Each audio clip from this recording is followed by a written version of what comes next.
2014, para realizar um debate, né, referente ao livro As Leis Fundamentais do Projeto de Software, publicado pela editora Novatec, do autor Max Kenneth Alexander. Trata-se de uma publicação americana, traduzida, né? O objetivo desse debate é levantar os principais pontos do software e serve como avaliação, né, da matéria de engenharia de software ministrada pelo professor. Gostaria de estar iniciando o nosso debate, convidando o nosso amigo Ademir. Bom dia, Ademir. Bom dia, Rogério. Bom. Ademir, por que os computadores quebram tanto? Bem, Rogério, essa é uma discussão bastante delicada. Ela aponta de forma injusta diversos culpados. Algumas pessoas culpam os administradores, enquanto outras culpam os clientes. Quando a gente investiga esse problema a fundo, a gente acaba descobrindo que a causa raiz é a má programação. Estranho, Ademir, mas o fato de ser má programação, mas os programadores envolvidos nesse projeto não são pessoas capazes, inteligentes para tal função? Com certeza, mas a gente está falando de um dispositivo que é um dos mais complexos produzido em fábrica hoje. Um computador, ele possui milhões de peças minúsculas e faz bilhões de cálculos por segundo. Os programas mais complexos, ele possui em torno de 200 milhões de linhas de código. Entendi, é muito código mesmo. Mas então, com relação a essa quantidade de código, logo a gente pensa em termos de falhas. Eu imagino que deve haver softwares que pela sua aplicação não pode falhar. Não podem. A gente pode listar nesse exemplo softwares como de avião, de centro cirúrgico, que realmente não podem falhar. Certo. Esses softwares, eles são depurados e testados muitas vezes, porém eles são muito caros, na casa dos milhões. E os softwares que temos normalmente, ele custa em torno de $100. $100, trata-se de um software relativamente barato. Então, existe alguma possibilidade com esses softwares $100, vamos dizer assim, diminuir a tendência de eliminar esses erros? O que a gente busca nesses softwares é a simplicidade. Certo. Não que essa simplicidade vá fazer com que a funcionalidade dele seja diferente, mas ele vai funcionar de forma otimizada. Ou seja, assim, numa proporção, quanto mais simples, menos a possibilidade de erro e o software funcionando com a mesma eficácia. O que vem a ser, então, o programa de computador? Existem dois pontos de vista para essa questão. O dos programadores e os dos usuários. Os programadores, eles veem um programa como uma sequência de instrução, enquanto os usuários, eles veem o resultado executado a partir de uma solicitação de uma funcionalidade. A fundo, acaba sendo essas duas coisas. Entendi. Sempre que a gente vai desenvolver um software, os computadores acabam quebrando muito porque a gente não desenvolve um projeto. Mas antes da gente saber assim, como desenvolver um projeto, a gente precisa saber o que é um projeto. Então, a gente pode pegar o projeto e separar ele em três partes. Ele como verbo e ele como substantivo. O projeto como verbo, ele mostra alguma coisa para o futuro. Por exemplo, o engenheiro vai projetar uma ponte. O que acontece? Ele está fazendo desenhos, ele está pensando na ponte, como a ponte vai funcionar, para que ela vai servir. Então, ele pensa, a gente inicialmente pensa no projeto como um verbo, para o futuro. Como substantivo, a gente pode ver o projeto como algo no passado e algo no presente. Quando a gente tem algo no passado, é que a gente já desenvolveu o projeto e agora a gente está aplicando os desenhos, as abstrações para desenvolver alguma coisa. E no presente é quando a gente está desenvolvendo o projeto e já está pensando assim como aplicar, como desenvolver. ou até mesmo fazendo o projeto e desenvolvendo ao mesmo tempo para poder fazer vários testes. Quando a gente tem um projeto, a gente pode desenvolver ele bem, pode desenvolver ele mal. Então, a gente tem duas partes. Quando a gente fala que a gente tem um mau projeto, é como se a gente não tivesse feito nada. Porque vai aumentar a complexidade, vai diminuir, vai aumentar o tempo de desenvolvimento, não vai dar certo provavelmente no final. E quando a gente tem um bom projeto, quer dizer que a gente pensou em muitas coisas, a gente fez muitos desenhos, muitas abstrações. Entre mau projeto e bom projeto, a gente vai ter várias intercalações, por exemplo, um projeto parcial. É quando a gente está no meio do desenvolvimento. A gente já tem algumas ideias, já fizemos brainstormings, já verificamos cenários, essas coisas todas, a gente tem um projeto parcial. Ou a gente ainda pode ter projetos conflitantes, que é quando a gente desenvolve o projeto de uma forma, mas na hora de desenvolver a aplicação dele acaba conflitando, a gente não faz do mesmo jeito. Aí isso pode ser por culpa parcialmente do projetista como do programador. Então, de certa forma, entende-se que há uma necessidade de trabalhar com projetos, né? De uma forma, como você escalou aí, vários níveis de abstração entre os projetos. Então, existe mesmo a necessidade de desenvolver o projeto, o software. Sim. Sempre que a gente desenvolve um projeto, ele é a parte mais principal assim, quando a gente vai desenvolver alguma coisa, porque é nele que a gente vai desenvolver as bases para o programador fazer o desenvolvimento. Então, o que acontece? Sempre que a gente tem um projeto, o programador ele vai ser um projetista. Por quê? A gente fez o projeto e agora a gente está aplicando o projeto. Então, se o programador está fazendo direito, quer dizer que o projeto foi feito direito. Mas aí o programador ele também vai achar muitos erros que não foram encontrados durante o projeto. Então, ele também se torna um projetista. E aí a gente entra numa coisa que se chama ciência do projeto de software. Sempre que a gente tem alguma coisa assim na área de humanas, exatas, a gente vai ter uma ciência. E o desenvolvimento de software ele também vai ter uma ciência que vai se basear em algumas coisas.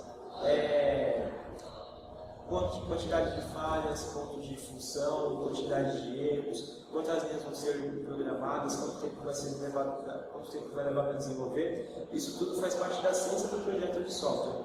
E para isso a gente precisa desenvolver uma organização, um tipo de organização. E aí a gente pode dividir em diversas categorias que vai ter as suas propriedades. E essas propriedades elas podem ser verdades, por exemplo, quantidade de erros na linguagem COBOL. A gente vai ter uma média já desenvolvida. E a gente vai ter algumas leis básicas também. Paradigmas de programação, como deve ser desenvolvido. O que mais? Vamos ver. Mas nem sempre assim, a ciência, a gente sempre vai seguir na linha da ciência, porque a ciência sempre é algo que está sendo desenvolvido. Então, pode acabar mudando alguma coisa também no percorrer. Então, de certa forma, a ciência ela acaba ajudando um pouco no processo do projeto, e o projeto é essencial para o software, né? Até mesmo no sentido de diminuir as falhas. Né? Bom, o software a gente sabe que ele existe para atender as necessidades da sociedade como um todo. Né? E, então, estamos convidando a Fernanda. Bom dia, Fernanda. Qual seria, então, o propósito de todo o software? O software tem como propósito ajudar as pessoas.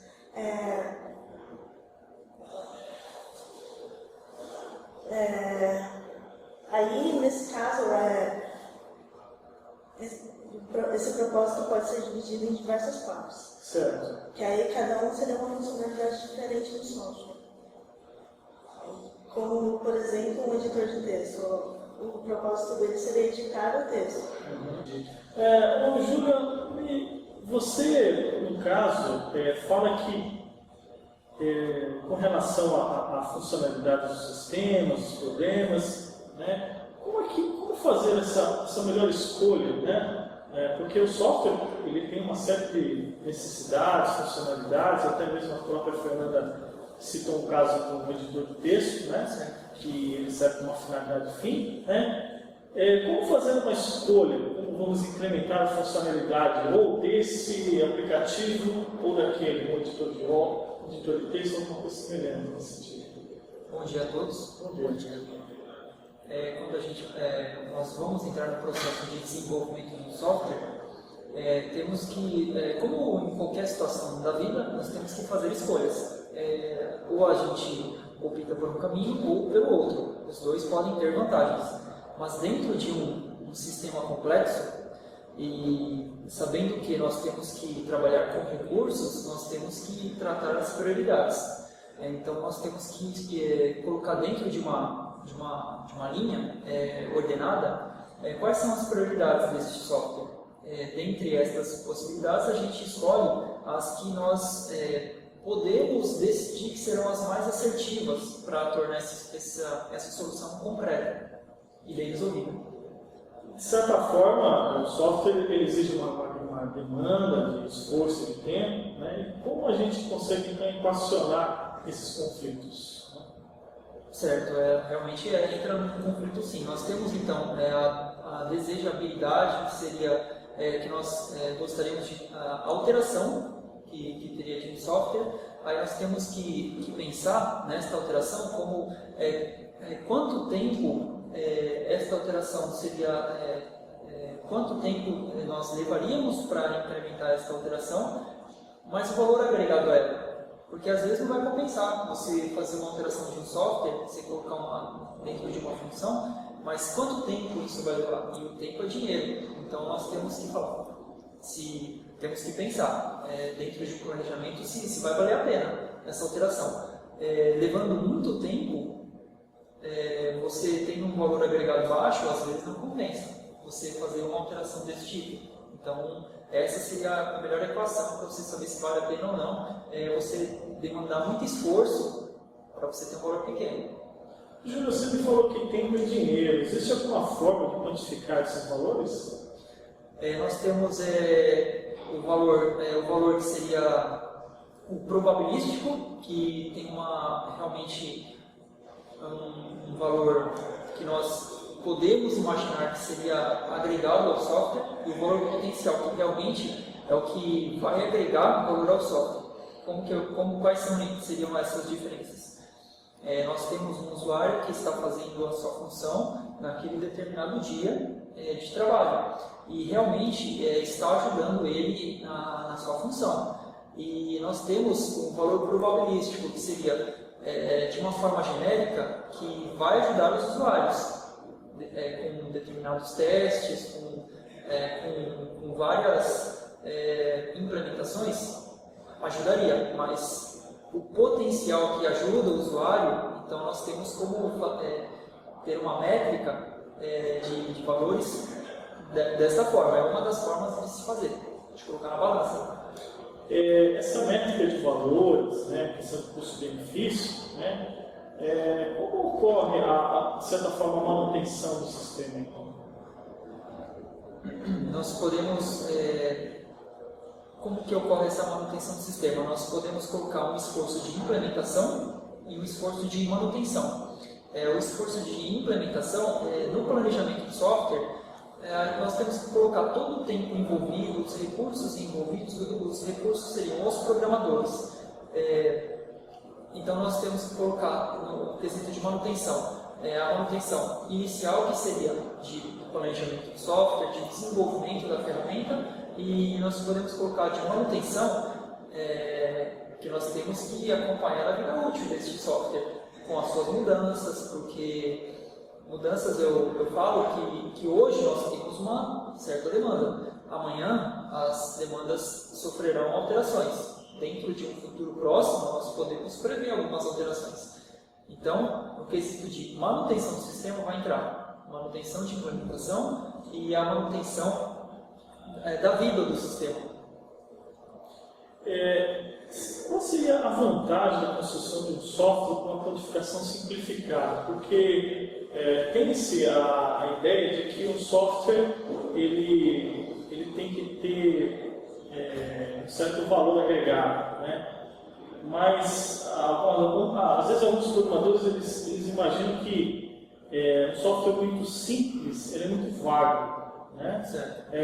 Como envolve o tempo devido a essa metodologia de fazer com que um software atenda a uma determinada tecnologia, ela tenha uma certa vida útil, né? Como Como que se desenvolveu essa metodologia?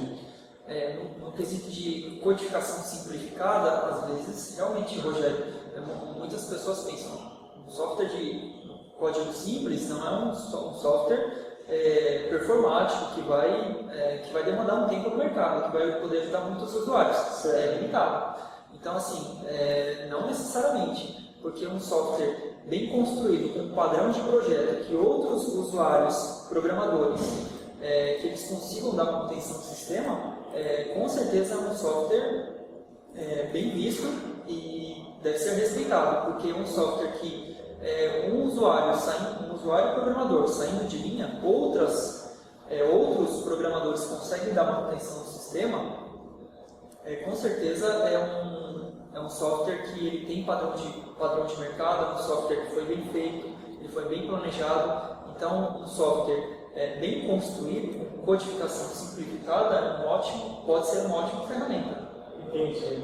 Então, a simplificação do software é no sentido de qualidade dele também, né? Com certeza, porque aí nós podemos colocar código simples, não é um código curto, por exemplo, não executa pequenas funções, mas é um código, sempre um código entendível.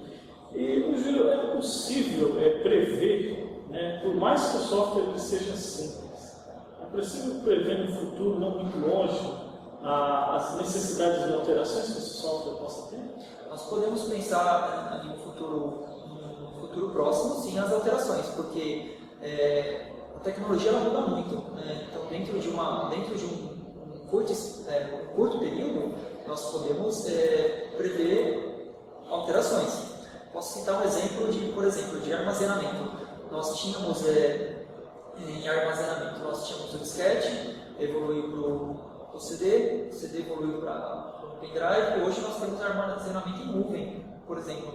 Então, dentro de um período de tempo, nós podemos prever algumas alterações, algumas necessidades de alterações. Daí, nós teríamos que pensar não só no mundo de hoje, na codificação, mas em um software mais genérico, que seja mais abrangente, que consiga, dentro desse código, excluir algumas funções ou incluir. Por exemplo, eu posso citar um exemplo de um software que é um sistema gerenciador de uma operação de recuperação de créditos ativos de uma empresa. Sim. Só que depois de um determinado tempo, essa empresa vai acrescentar, né, nesta operação, utilizando este software, uma operação de vendas.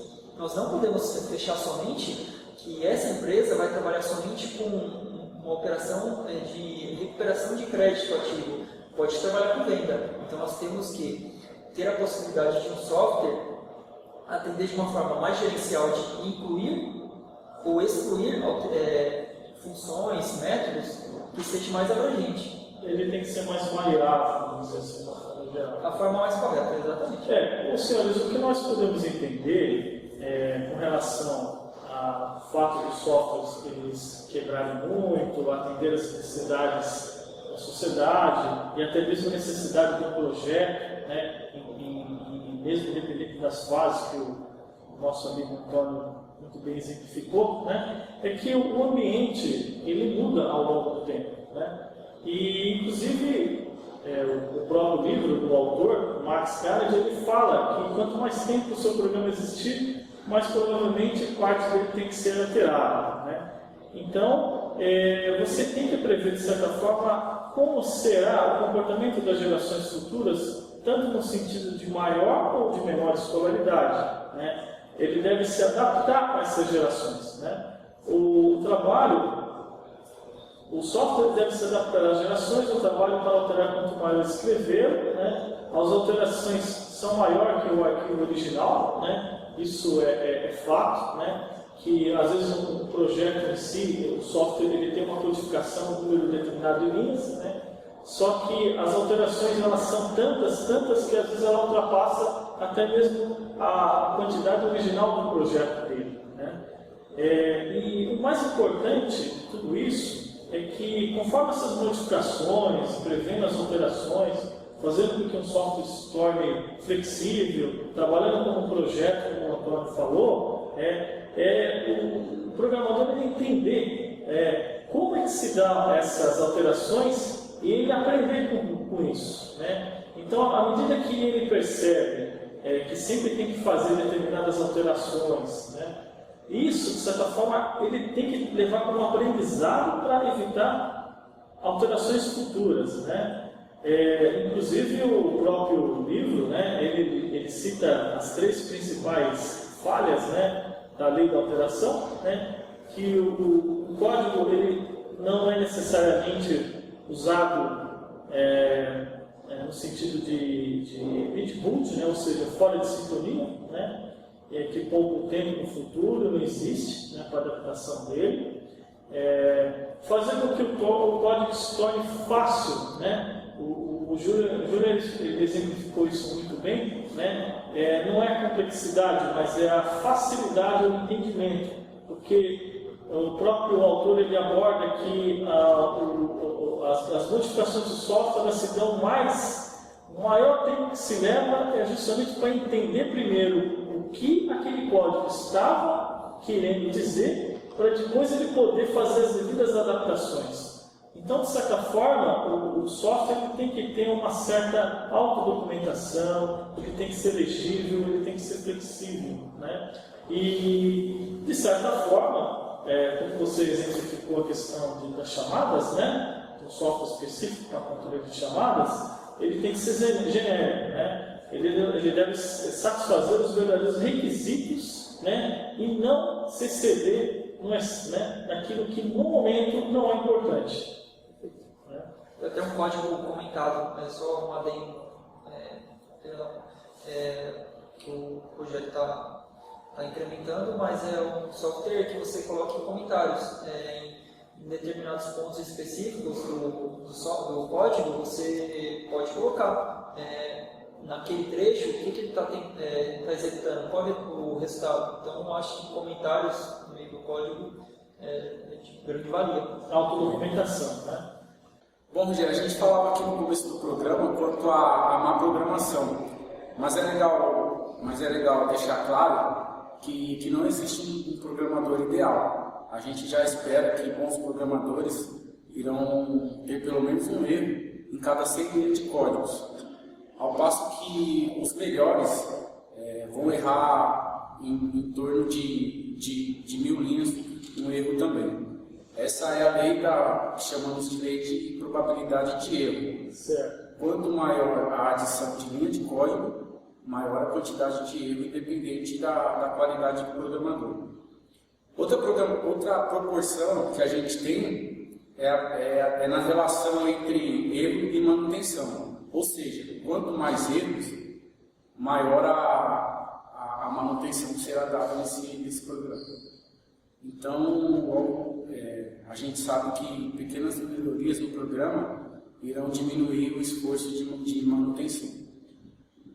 Então, o que poderíamos considerar como um bom projeto de software? São aqueles que permitem a máxima alteração no ambiente com a mínima alteração no software. É legal a gente saber que não se deve corrigir nada no programa, a não ser que haja uma evidência.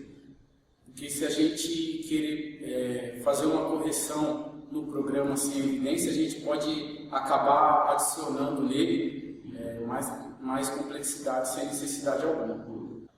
Você tinha comentado sobre evidência, né? Existe alguma forma de identificar essas evidências? Existe sim. Um dos recursos que são usados para essa identificação são os relatos dos próprios usuários, né?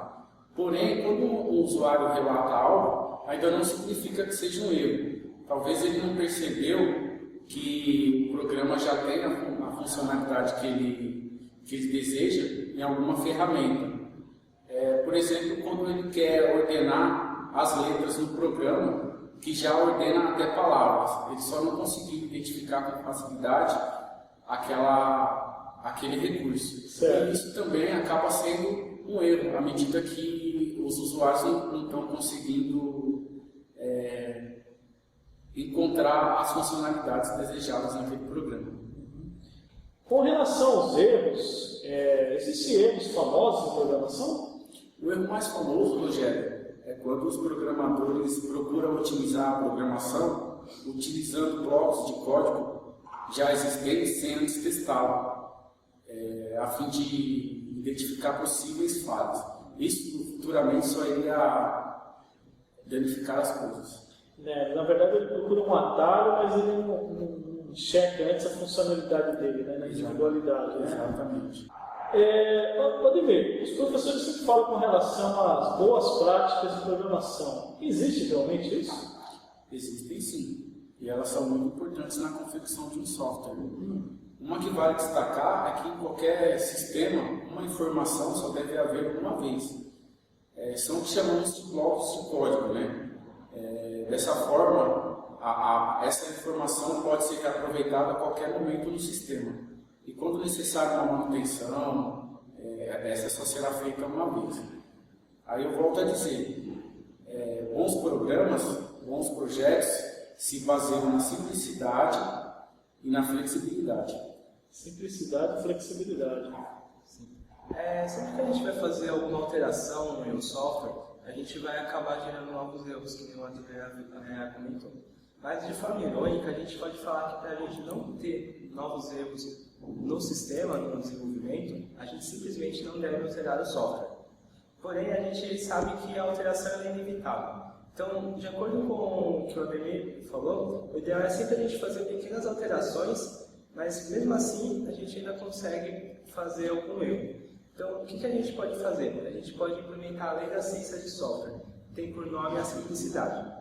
Ela diz o seguinte: a facilidade de manutenção de qualquer software é proporcional à simplicidade de suas partes individual. Então, quanto mais simples são as partes, mais fácil será a alteração. Isso não significa que todo o sistema tem que ser simples, mas na individualidade as partes têm que ser simples. Aí assim a gente consegue desenvolver, só que gerando menos erros. Sempre que a gente vai fazer uma manutenção, a simplicidade vai ajudar na redução da equação do projeto de software, e dessa forma a gente vai conseguir fazer mais manutenções, gerando menos erros. Você falou da simplicidade, né, Antônio? Essa simplicidade ela é relativa? Sim, quando a gente quer tornar algo simples, a gente precisa desenvolver uma base para a simplicidade. Então, para a gente desenvolver uma base para a simplicidade, a gente precisa primeiramente saber qual é o nosso público-alvo. A gente sempre deve lembrar que o nosso público-alvo são eles que vão interagir com o software. Então, a gente precisa pegar a visão de simples do nosso público-alvo. Por exemplo, se são pessoas normais de um RH, a gente tem que entender até onde eles sabem mexer com o computador para a gente desenvolver alguma coisa. Então, a gente vai ter uma base de simples para a gente desenvolver a simplicidade. Da mesma forma, no código, a gente também tem que desenvolver a simplicidade de acordo com os programadores que estão trabalhando no sistema. Então, por exemplo, se a gente pega um programador avançado e um júnior, um sênior e um júnior, a gente tem que desenvolver o código com base em que o programador júnior ele vai entender o que está no código. Então, o programador sênior ele não vai poder desenvolver super avançado. A gente tem que sempre pensar nas partes simples. Isso é uma boa observação, cara, porque realmente um trabalho de equipe, né, ele tem que ser, o código ele tem que ser entendível, né, em todos os níveis, né. E quão simples deve ser, então?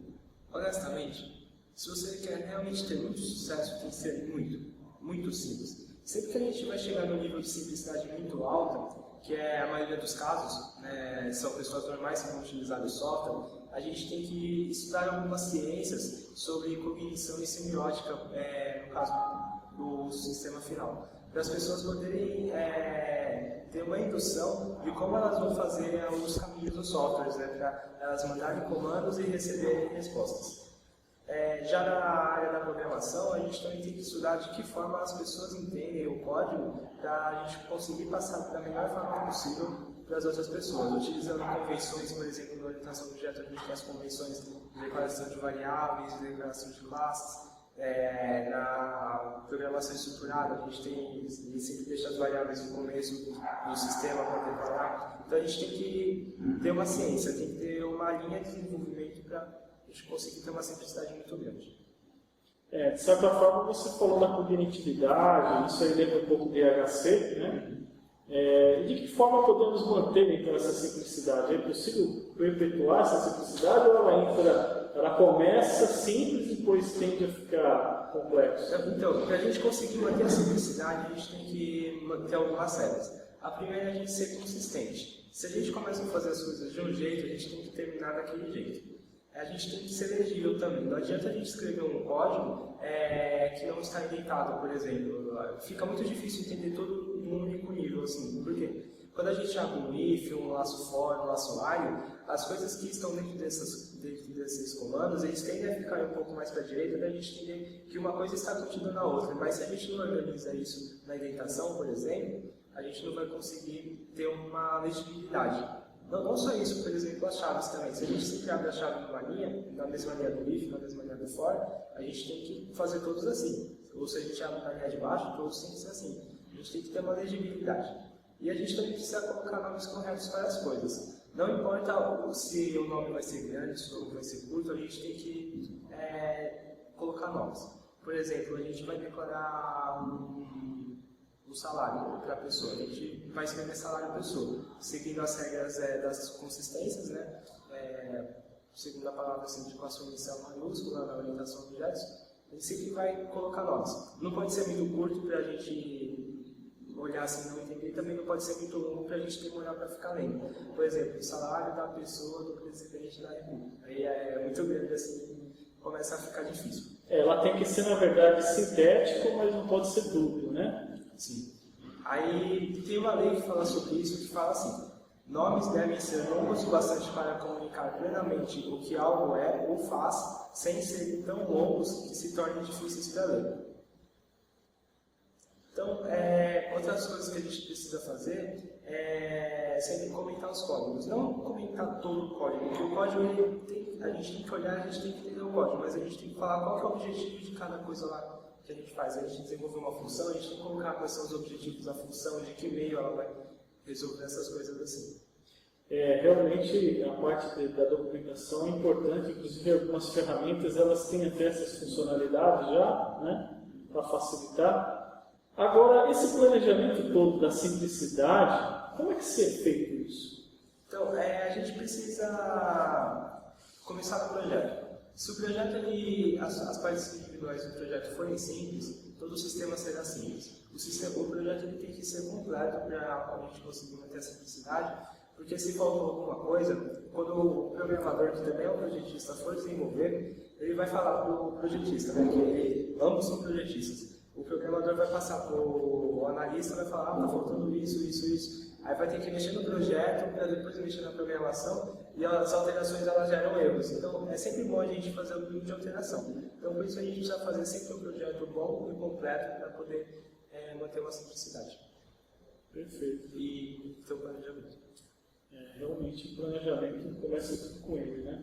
Fernanda, qual que seria a história de horror para qualquer programador?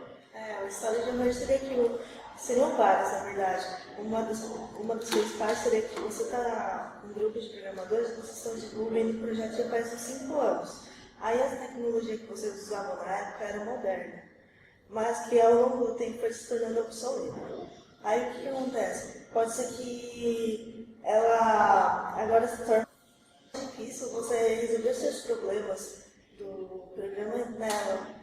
E aí fica cada vez menos provável que você consiga terminar o seu projeto algum dia. E também seria inviável de demorar mais 5 anos para desenvolver tudo aquilo de novo. Você perderia tudo que você fez, que você desenvolveu. Aí outra história seria de você está com um grupo de programadores, vocês estão desenvolvendo alguma coisa e descobre que existe um outro grupo que está fazendo aquilo lá que vocês estão desenvolvendo muito mais rápido que vocês. E às vezes seria uma outra história de horror. Aí a outra seria que você não está conseguindo desenvolver o seu projeto para aqueles usuários que são tão modernos e querem tudo para agora. O que elas têm em comum? Elas possuem a complexidade em comum. Entendi. Você está falando de complexidade. Existe, então, formas de adicionar essa complexidade? Isso. Se você aumentar um propósito do seu software, isso daí seria um exemplo de como você aumenta a sua complexidade. porque você vai ter que desenvolver, você tem que adicionar recurso, vai ter que desenvolver ainda mais, pensar mais, e você vai acabar achando erros com todo esse desenvolvimento. Aí outro modo seria você alterar coisas que não precisam ser alteradas. Ou se não, incluir textos desnecessários, isso daí seria um modo de adicionar complexidade. Ou se não, outro caso seria ficar preso a uma tecnologia ruim. Tecnologia ruim, mas existe tecnologia ruim? Isso, existe. É quando você fica dependente de alguma tecnologia, você não consegue sair dela. Que ela é ruim porque você não te permite que você mude alguma coisa no futuro. E ela perde a flexibilidade para algumas necessidades do futuro também. Então seria interessante um programador ele conhecer muitas linguagens, para não ficar preso só a uma tecnologia. Isso. Seria isso, né? No caso, pelo que você está me dizendo, né, além do fato de o programador ele ficar preso a uma tecnologia ruim, né, pode existir um bom entendimento dele desenvolver um software que não seja adequado àquele sistema? Isso pode ser tanto nesse sentido do mal entendido, você não entendeu algum requisito que o usuário te fez, ou se não no sentido de que você não conheça todas as funcionalidades daquela ferramenta que você está usando. Esse daí é outro tipo de mal entendimento. E você não conhecer a fundo aquela ferramenta que você está usando. Os requisitos do negócio, né? Conhecer as ferramentas, né? Entendi. Antônio, nós estamos aqui abordando com relação ao entendimento dos requisitos do negócio, né? Ao não utilizar as ferramentas adequadas, que de certa forma passa com relação a projetos, né? Projeto ruim ou nenhum projeto. Como que a gente poderia definir melhor, projetar bem desde o começo? Quando a gente vai desenvolver algum sistema que seja um pouco grande, ou médio, ele geralmente vai existir uma complexidade. E sempre que a gente tem uma complexidade na nossa frente, a gente não olha para o sistema como um todo e acaba desenvolvendo soluções erradas. Por exemplo, é o que o livro fala de a gente fazer um carro, mas com uma roda quadrada. Não adianta a gente querer olhar para o motor, para o volante, para o torque. Não adianta a gente querer olhar para essas coisas para querer aumentar o desempenho do carro e ele andar mais rápido com uma roda quadrada. A gente tem que olhar o sistema como um todo para ver quais são os problemas que estão causando a solução errada. E tudo isso vem da parte do mau projeto, porque não foi identificado quais problemas a roda poderia causar, o motor poderia causar. Entendi. No caso, o Antônio até brincou aí com relação a uma roda quadrada. Pegando uma carona com roda, existe a questão de reinventar a roda? Isso. É quando você cria um protocolo. Talvez você não precisasse criar aquilo, ou se não uma biblioteca, ou se não um caso como esse. Você está usando um programa e você precisa de alguma coisa para aquele programa, mas aquele não, talvez ele forneça ou talvez ele não forneça. Aí no caso de ele não fornecer, aí você está criando aquela biblioteca. Aí se você fizer isso, você vai estar perdendo tempo que você poderia estar usando para desenvolver seu projeto. Aí, então, nesse caso, você só usaria mesmo essa opção de criar uma biblioteca se você realmente precisasse. Se você tem certeza de que aquilo lá não existe no seu código, alguma coisa assim. E existe alguma relação entre a complexidade do seu código, né? Porque o próprio autor do livro ele fala muito na questão de tornar o código limpo, legível, entendível, né? Existe uma relação entre complexidade e o propósito que ele se propõe? Isso, eles estão diretamente relacionados. Uma vez que um programa ou um software precisa ter algum propósito bem definido. Se você fugir muito daquilo, você pode estar adicionando complexidade. Ou se não, assim, por exemplo, se você fizer um editor de texto, o propósito dele inicial é de editar o texto. Se você fizer um programa que edita o texto e que ao mesmo tempo ele faz a leitura de e-mails, você está adicionando uma complexidade ainda maior, uma vez que você, para você fazer, são dois propósitos muito diferentes um do outro. Aí com isso fica muito mais complicado.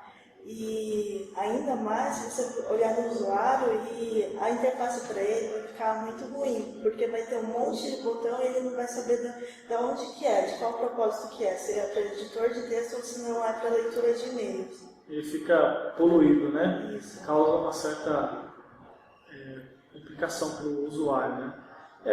Então, de certa forma, a gente está vendo aí a questão de pertinência de tecnologia, né? Ademir, qual a importância da pertinência da tecnologia em função do sistema que ele opera? Bom, gente, isso é muito importante. A gente tem que ser cuidadoso e minucioso no momento de selecionar uma tecnologia que a gente vai usar no sistema que estamos desenvolvendo, né? Dessa forma, a gente vai garantir a eficiência desses sistemas e vai evitar a adição de complexidade na nossa aplicação.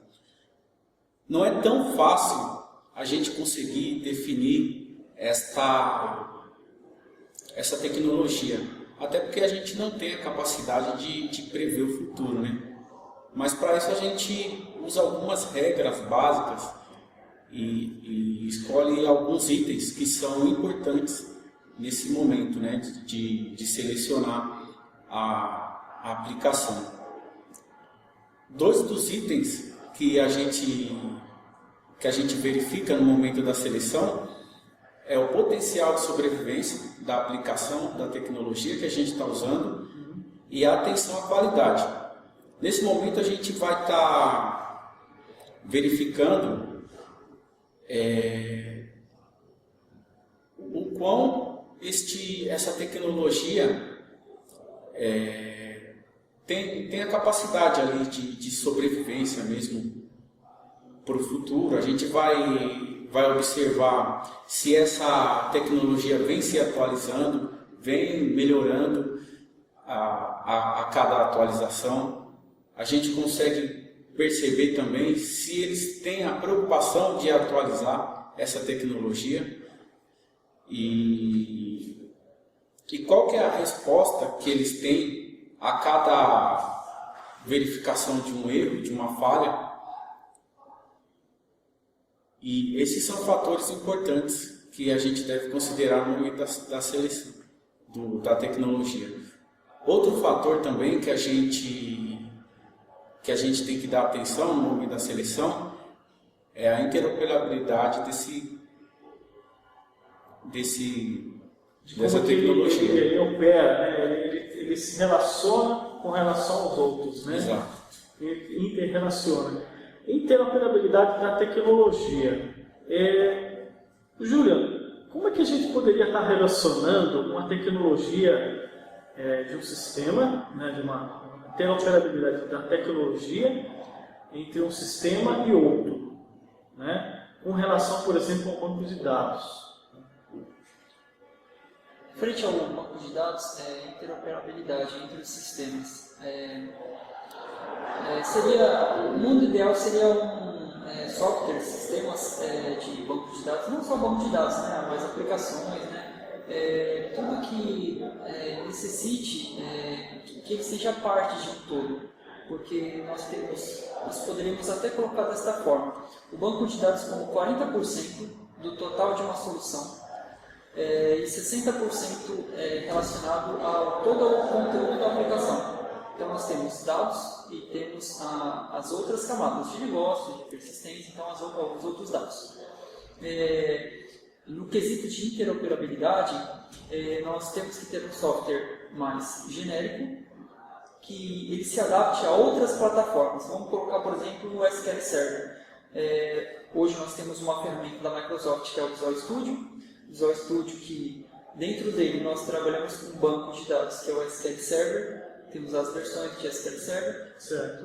os anos que foram feitos, que dentro dele nós temos toda uma solução para a criação de uma aplicação, com uma linguagem de alto nível, por exemplo, o C#, banco de dados SQL e com alguns scripts nele relacionados, para se fazer uma solução. Para se colocar, por exemplo, uma outra plataforma, seria, vamos colocar o Java da Oracle. Se torna-se um pouco mais complexo de se fazer um relacionamento desse tipo. Nós conseguimos, sim, fazer um relacionamento entre aplicações, só que não é tão trivial assim. Nós precisamos de scripts, de conexões, de conexões dessas plataformas. Logo, não se torna tão trivial. Então, mais ou menos que um software proprietário, meio que ele se fecha, não é tão genérico. E até o interesse dele de se manter no mercado, se manter, às vezes, uma certa liderança, o código dele é fechado. A plataforma dele atende às soluções dele. Você tinha me falado com relação a uma empresa, como a Microsoft, que ela tem uma solução completa do pacote deles.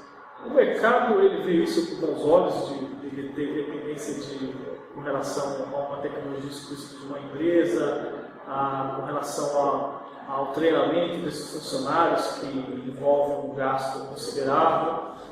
Essas ferramentas de alta complexidade, que são ferramentas completas, que já passaram por vários testes, atende muito bem a uma empresa. Só que aquela empresa, ela fica, de certa forma, ela fica fechada, aquele tipo de ferramenta, porque ela trabalha com aquele tipo específico de ferramenta, as aplicações dela rodando em cima daquele tipo de ferramenta, o banco de dados, que é o essencial da empresa, que é a parte de dados, né, a parte de segurança da empresa, atrelada àquele tipo de ferramenta.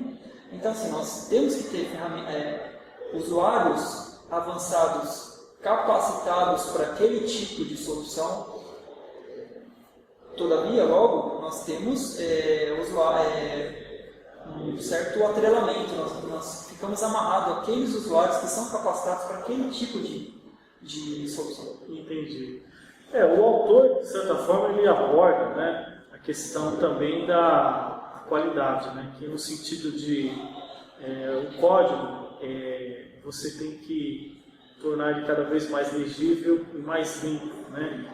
Então, seria interessante que durante os processos, né, que seja feita a refatoração, né, limpando o código, né, e até mesmo no sentido de tornar ele menos vulnerável aos ataques, né, questão de segurança.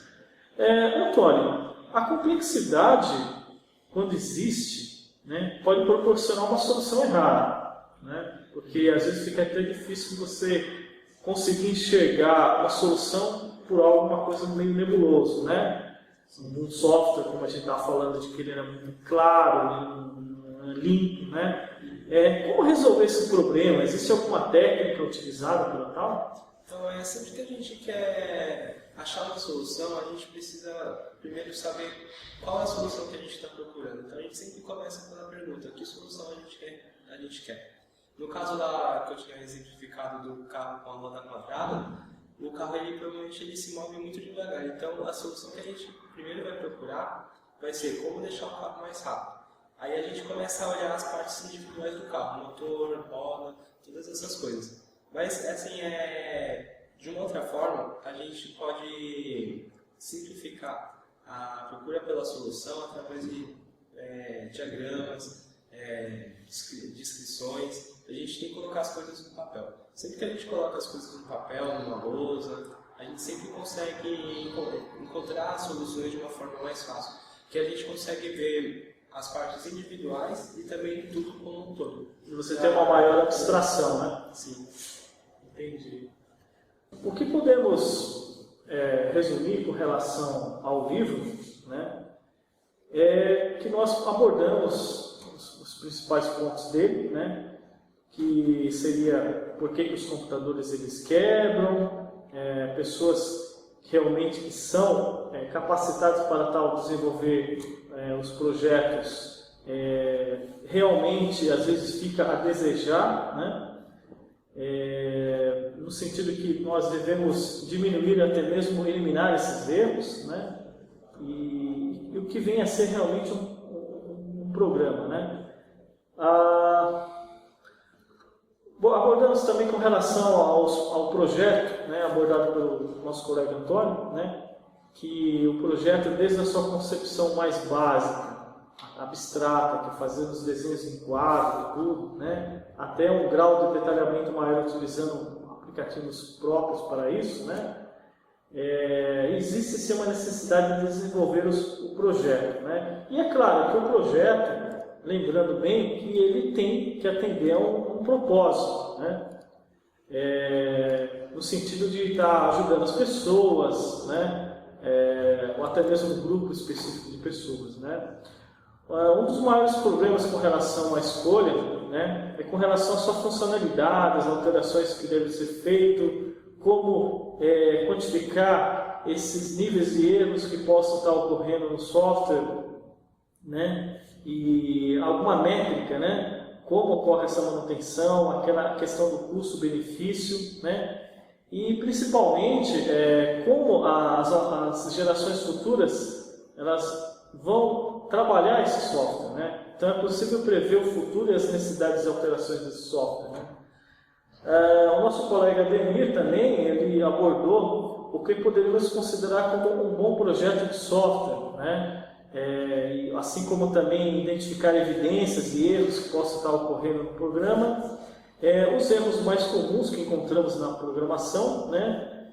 Aí no caso voltamos às boas práticas de programação que os professores eles sempre levantam em questão, né?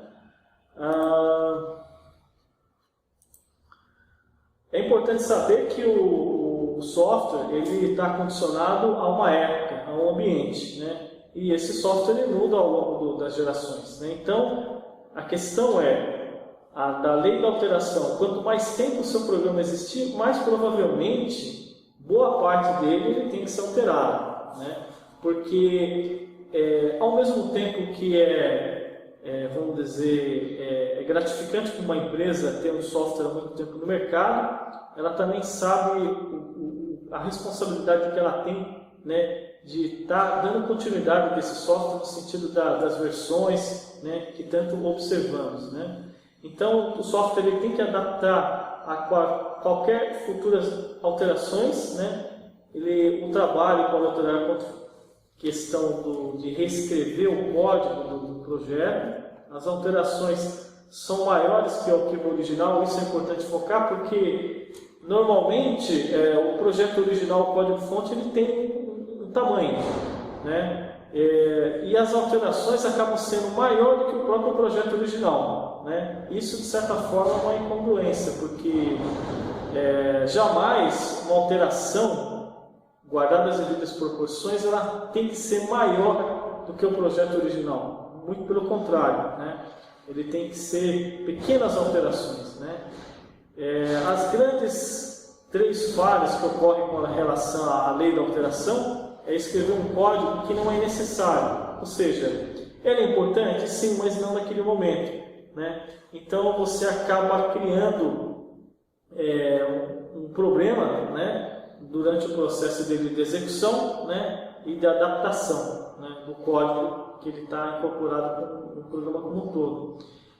Outra coisa com relação à legibilidade do código, né? Tornar o código fácil de alterar, né? Porque a maior parte das equipes de desenvolvedores eles perdem muito tempo, no primeiro processo, de entender o que aquele programa estava querendo fazer, né? Então, aí a gente fala com relação ao código bem documentado, escrito, legível, né? Simples, porque a simplicidade não necessariamente é sinônimo de um projeto, um programa fraco, né? Muito pelo contrário, né? Aí no caso, podemos também dizer com relação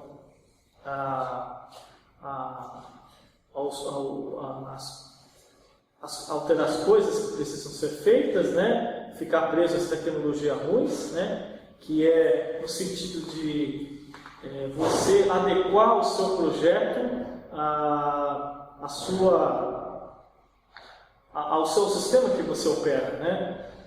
Assim como também o programador ele conhecer uma gama maior de linguagens, né? Ele não ficar preso apenas àquela tecnologia, né? Ele também, na parte de desenvolvimento do projeto, né? Você entender os requisitos do negócio, você conhecer a ferramenta, né? Não necessariamente que você também precisa estar trabalhando com as suas bibliotecas, né? Como você gosta, né? Você tem que adequar, né? Se existe alguma biblioteca específica própria para o tal, por que não você utilizar dela, né? Aí você melhora a questão da elegibilidade do código, né? A gente abordou também a questão de interoperabilidade das tecnologias, dos sistemas.